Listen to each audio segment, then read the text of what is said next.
Okay, so we're moving on to the next lesson, 4.6, which is on making scatter plots and writing equations to model data. So here we go. A scatter plot. A scatter plot is a graph used to determine whether there is a relationship between paired data. So when we make a scatter plot, we have an x and y axis, and we're going to plot our data points. And each of those data points is representing a separate, unique set of data. So we'll have a lot of different points scattered throughout the coordinate plane. Now, sometimes people plot some points from a set of data that they're making a scatter plot for, and they want to connect the dots. But that would be a line graph, and a line graph is representing maybe changes over time, or when you're looking for a specific pattern over time. But a scatter plot, each set of data is unique. It represents a specific item or person or relationship, and it doesn't necessarily have to do with a time continuum. It can, but it doesn't have to. So we're not going to be connecting the dots, so just be careful with that. Now, there's a couple different correlations or representations we can have within the scatter plot. So if the y tends to increase as the x increases, the data is said to have a positive correlation. So if we think about this, as the x is increasing, the y is also increasing. So if I have a 1, let's say, on my x-axis and a 1 on my y, or maybe a 2 and a 2, or a 3 and a 3, and it doesn't have to be a one-to-one correspondence, but you can see that it's going to kind of make this positive slope. The points are going to be scattered still, but you'll see sort of a clustering of points emerging that sort of represent a positive slope. Now, on the opposite, if y tends to decrease as the x's increase, then we would say that that's a negative correlation. So in this example, if this is my x, as I go from left to right on my x-axis, the y values are starting to decrease. And that would kind of look like a negative slope, and that's a negative correlation. And then finally, sometimes we have examples where we plot all of our data points and we really just have a whole bunch of random points all scattered throughout, and that would be relatively no correlation. So if there's no apparent relationship, we would say it's relatively no correlation. Now, in order to interpret this information and potentially make some predictions, which we'll get into in section 4.7, we would want to use a line of best fit, and we're going to go over how to do that today. And it's basically just a way to model the trend in the data, and you can use this for either a positive or a negative correlation. Now, if there's no correlation, you can't draw a line of best fit, only for a positive or a negative. All right, so let's take a look at this first example here. We're just going to look at the data and see what type of correlation we have here.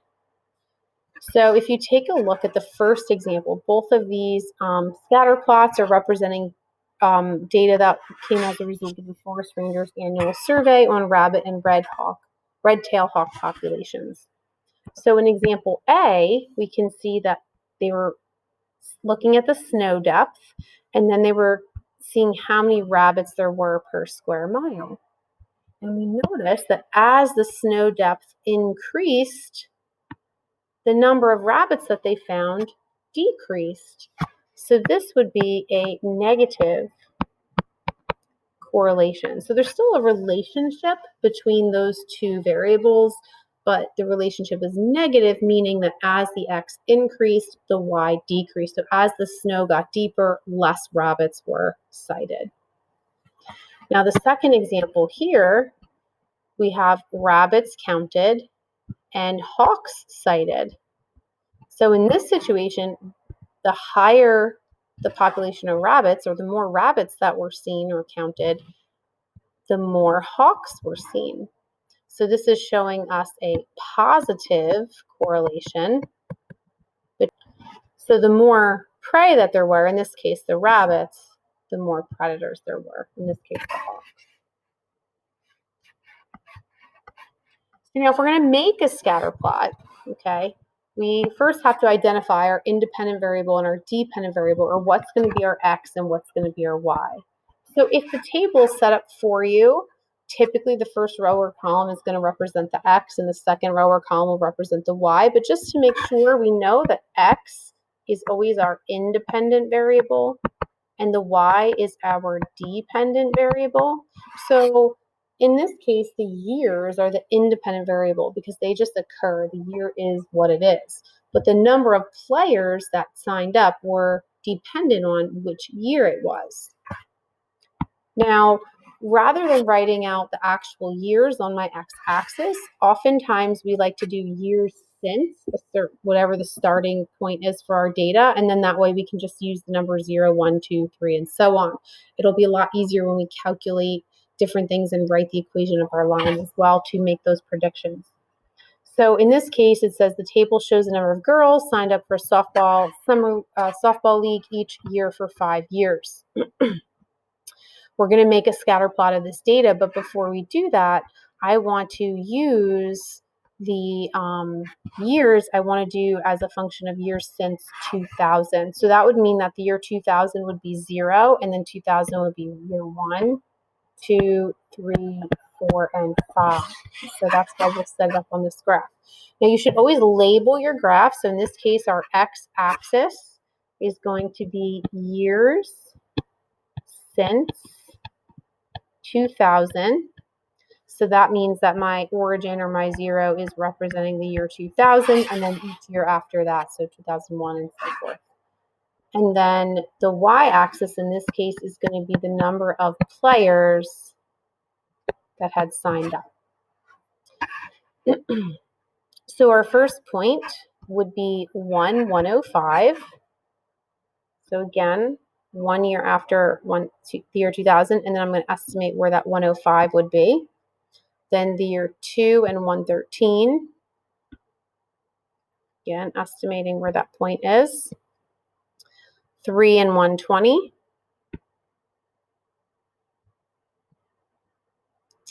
4 and 132. And 5, 148. Okay, so you can see that the lines are not perfectly lining up into a perfectly straight line, but they're generally giving us a positive correlation here. Okay, so we made our scatter plot, we labeled it, and we're seeing that there's a positive correlation. So now we want to write an equation that models this situation. So just like any other time we write an equation, we would want to find the slope and then move from there. However, we need a line to write an equation. So this is where we do something called the line of best fit, or the best fitting line. And so what we do is we look at our data and we just, ideally if you have a straight edge or a ruler, you'll line it up so that your line will go through most of the points. It may actually intersect a few of them. But even if it doesn't, the points that it's not directly intersecting, you want it to kind of be very close to either side of the line. So if I do this one, maybe I'm going to do it like this. I'm just going to draw my line, something like this. Now, my line may be slightly crooked because I didn't have a straight edge here I could use on my screen, but you hopefully get the idea. So once I do that, I want to identify 2 points on my line. Now, I have my line going through these 2 points here, it looks like, pretty centered. But it's also going through this point over here. Even though that wasn't in my original data set, I could still use it if I chose to. So this one here was 2, and I believe it was 113, and then I have 4 and 132. So 2 and 113, and then the 4 and 132. Now, when you did your line, you might have it, you maybe went through 2 different points. So it doesn't really matter. You just pick any 2, and then we just go through our process of writing the equation for that line. So everyone's might be slightly different. The important thing here is that we all know that we're going to have a slope that's positive because we can see it's a positive correlation. So when I go to find my slope, I'm going to use the slope formula. So I can subtract 132 minus 13 over 4 minus 2. And 132 minus 13 gives me 19 over 2. you can leave it as a fraction, or we know that this is 9.5 or 9.5. So now when we go to do the next part, you have that choice. You can either find the b, which some of you prefer that method, or you can do point slope. Now I typically prefer to use point slope, so I'm going to do y minus 113, I'm using this point here, equals 19 over 2 times x minus 2. If you'd rather use the decimal there, that's fine too. So this is y minus 113 equals 19 over 2 times x minus 19. I'm going to add my 113 here. And my equation is y equals, and I'm going to make this just 9.5x, and then I have plus 94. Now, I want to check this. I need to make sure that I have a positive slope, which I do. I also need to look at the y-intercept I ended up with, which is 94. Is it possible that my line is crossing through at a 94? So remember, my line's not perfectly straight because I didn't have a straight edge and I kind of just freehand drew it. But 94 is pretty darn close to 100. So, and it is above 75. It is in this area here. So that could be a legitimate response. Now let me just do it the other way, finding the b, just in case some of you like to do it that way. I'm going to use the same point though. So 113 equals 2 times 19 over 2 plus b. And that would have given me 19 plus b. Subtract the 19, and again, b equals 94, and then you would have just written the equation with the slope and the y-intercept. So I get the same answer either method. Okay, now other people might have done this problem using 2 different points. You may have gotten other slopes as long as they're positive and somewhere close to 9.5. Maybe it would have been an 8, a 10, a 9, or some decimal or fraction in that vicinity would be fine. And you would want to make sure your y-intercept was somewhere in this range, above 75, but probably not more than the lower 100s. So there could be multiple correct answers here for this one. Okay. So let's try another one. We're going to make another one. This one will be a little bit easier since the numbers are smaller. Again, we want to identify that independent variable and dependent. Okay. In this case, there's no labels given to us, so we're just going to plot it. So our x values here, we've got 1, 9, 2, 7, 2, 6, 3, 4, 3, 3, 4, 3, 4, 2, and 5, 1. Okay, so this clearly looks like a negative correlation because you can see the points are trending downward, similar to a negative slope. So now we need to make our line of best fit through these points and then write the equation for them. So again, you know, there's several different variations of this line that I could make here. However, it's definitely going to have a negative slope. So I'm just going to kind of freehand this as best I can and make a line. Okay, so I don't know how straight this is, but I'm just going to go with it, okay? So it's definitely going through this one point right here, so I'm going to use that. And then it didn't quite hit any of those other points I had, but it does look like it's going through at this point here, which would be 1, 8, so I could use that. And it also looks like it's going right through at this point, which is 6, 0, so I could use that. So you can use any point on the line, even if it's not one of your originals. So in my situation, anytime I have a point with a 0 in it, I like to use it. To me, it just makes things a little easier, and I'll use this one because that was one of my original points anyway.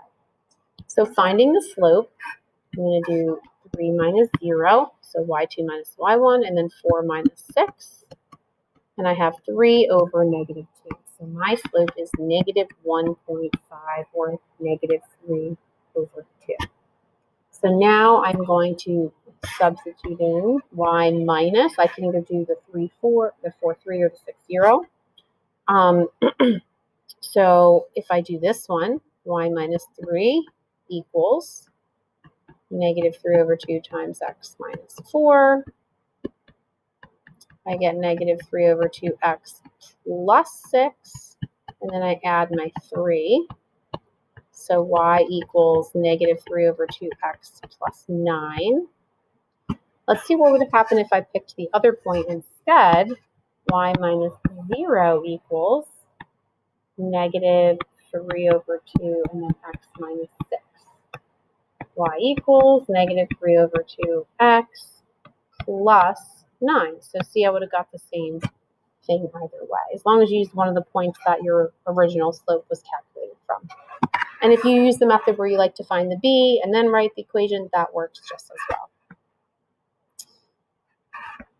All right, and that's how you create an equation from a line with best fit.